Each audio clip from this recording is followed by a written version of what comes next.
The new Sun and Moon information has literally been too crazy. I'm a little broken right now. I don't think I've ever felt this emotion before. Like, the last 15 minutes, I just kind of, like, stared at a wall, like, trying to understand everything that just happened, because the new Pokemon are crazy. Some of them are pretty cool, and also, like, the whole information about, like, the forms and the gameplay, yeah, I just can't think about it. So I'm gonna have to do a video, like, one step at a time. This time we're just gonna be looking at the new Pokemon, and it felt like more Pokemon that were new were revealed, but really it was just this this guy. 1, 2, 3, 4, 5, 6. So 6 new Pokemon. That's actually quite a lot.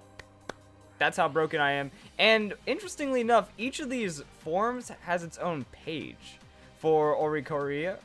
Oricorio. I'm gonna learn how to pronounce that. So we have the Sensu style and then all of the other styles, which I will read about, and we'll figure out what this Pokemon's up to.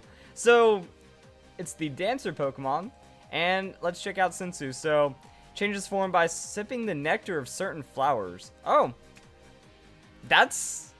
How does it go through such a radical change just from tasting different flowers? Either way, since it has 4 different forms, the same as the number of islands in Alola, it would seem that different Orichalcos live on each of the islands.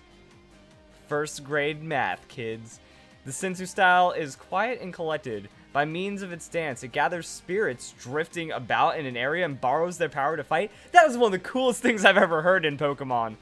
That's like very zen and chi and energy focused, and then it's like, spirits, lend me your energy, and then crazy stuff happens.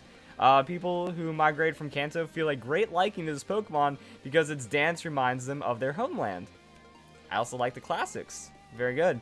It has the new Dancer ability no other Pokemon has had before. If another Pokemon in the field uses a dancing move, then Oricorio, did I call it Oricoco or something?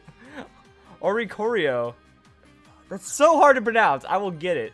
We'll be able to use the same move immediately afterwards thanks to the Dancer ability.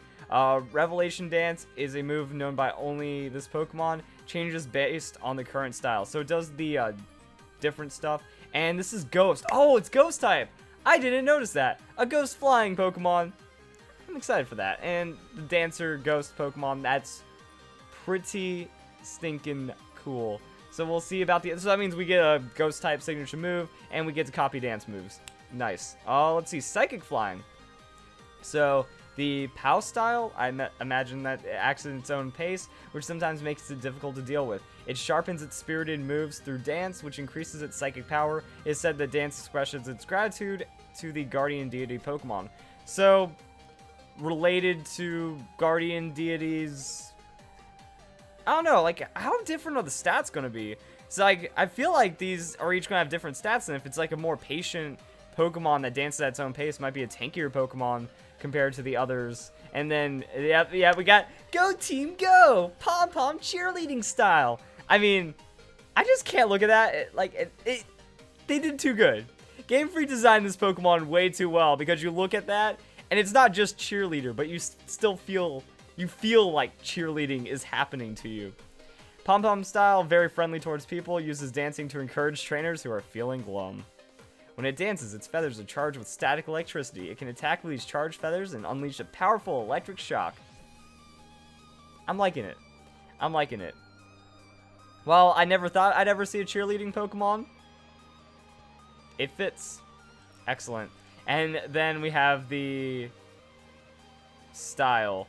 I don't even want to try, like, ballet style? It seems, you know, like some kind of Spanish dance. It's some kind of Latin dance themed, and it looks really obvious just from, like, how the design matches one of the dresses that you would see. Is that salsa? Maybe? Either way, like, I had to say it in that soothing voice, you know, it's a very passionate lover, and its power is enhanced through its dance, or something like that.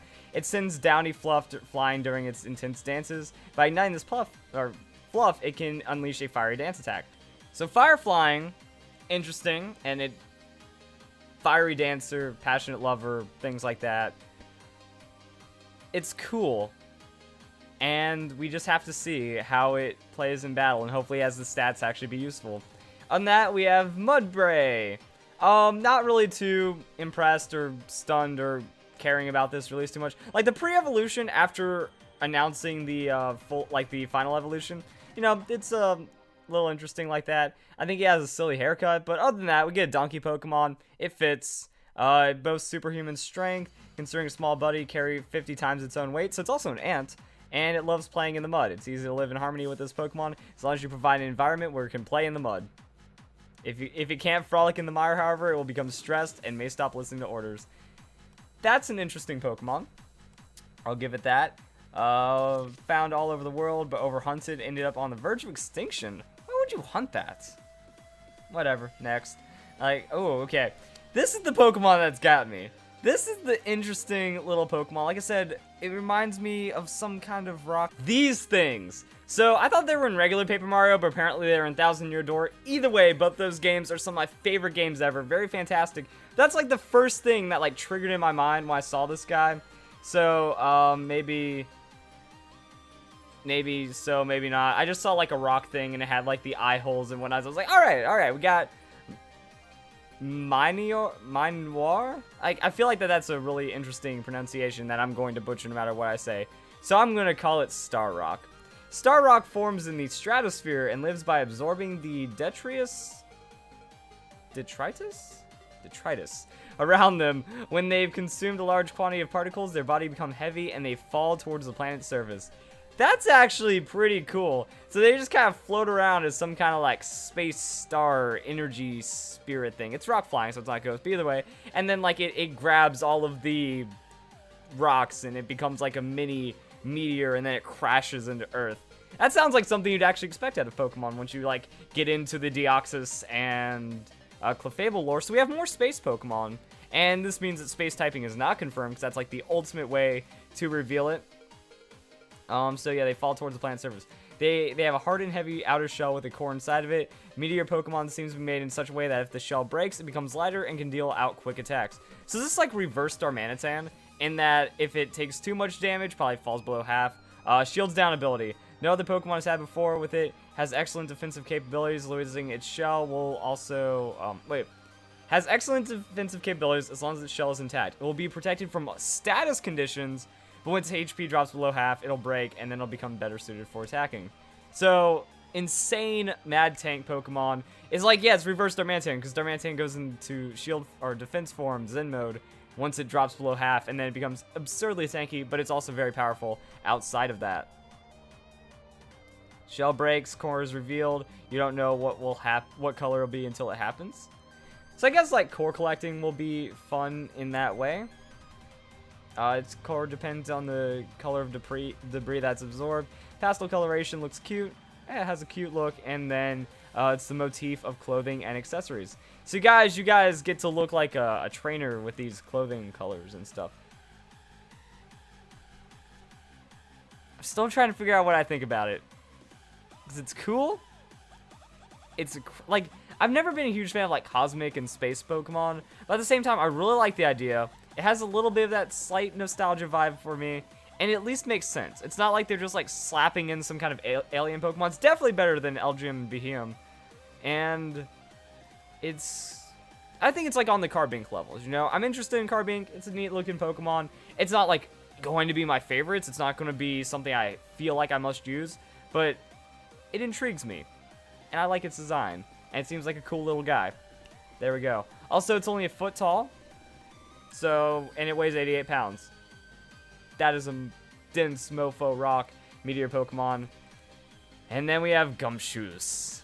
Gumshoos' method of targeting its prey is the exact opposite of Yungoos. While Yungoos prowls around, it stakes out its prey, usual routes, and then waits patiently for it to come by. That seems like it. Like, you're just gonna be walking one day and he's like, yes. So I've been waiting for this moment. Time to die. No, he's going to be a little more patient, then confront you, and then your life ends. Has a tenacious personality, which is why it targets one prey for so long without wavering. But then when the sun goes down, it runs low on stamina. Falling asleep in the right spot, it can withstand a great deal of hunger. So it's the complete opposite in that regard as well, because like Yungoos is always hungry because it's like 90% stomach or something. It's able to stay perfectly still while waiting for its prey, keeping watch without eating a thing. Alright. Has stakeout, strong jaw. It's only 2 feet tall. Wow, he's a little guy. Do you think there could be an evolution past this then? He might have an extra evolution, I'd imagine, if he's only 2 feet tall. But he looks old. Like, I don't know how you're going to be able to take that to the next level. Interesting. Also, like, just the body shape, if you look at it, like, just at its feet, it kind of feels almost centaurish, but it's not. Just an observation. Just from the design and how far back the legs are. Just no problems with that. I just wanted to make that note. Stakeout, again, I think Stakeout's like when a Pokemon switches, Young Goose deals like 50% damage to them. We still don't really know how it works. This ability is known as Stakeout. Pokemon's moves can deal twice the normal amount of damage to any Pokemon that switch in or into the field mid-battle. And that seems really broken because, like, that means after the first Pokemon has fainted, then you're dealing double damage to it for the rest of the battle, or like for the rest of your opponent's Pokemon. Which means this Pokemon can't be too strong or else it's way overpowered, but still might be very interesting. Something to keep an eye out competitively. Then we have Lunartus and Formantis. So, Mantis Pokemon. Pretty nice. It's not quite done like Kricketune, because Kricketune is a cricket, but it has like the praying mantis kind of arms and style. Either way, it's nocturnal. Performs photosynthesis while it sleeps during the day by spreading out its leaves in all directions. That's a nice little way of adapting, I would say. Because the danger of staying in the same location 2 days in a row, it has begun search for next day's spot as soon as the sun sets. Photosynthesis is just not a source of energy, but it's necessary to achieve strength and brilliant coloration. It is a very vibrant Pokemon. Photosynthesis is a precious thing to Formantis, and it will fiercely attack those who get in the way of that process. And it excels at long-range attacks like Razor Leaf or Solar Beam. Solar Beam is indeed a powerful move, but since it uses up the energy that Pokemon is stored through photosynthesis, it rarely uses it. And then we figure out the new move, Solar Blade.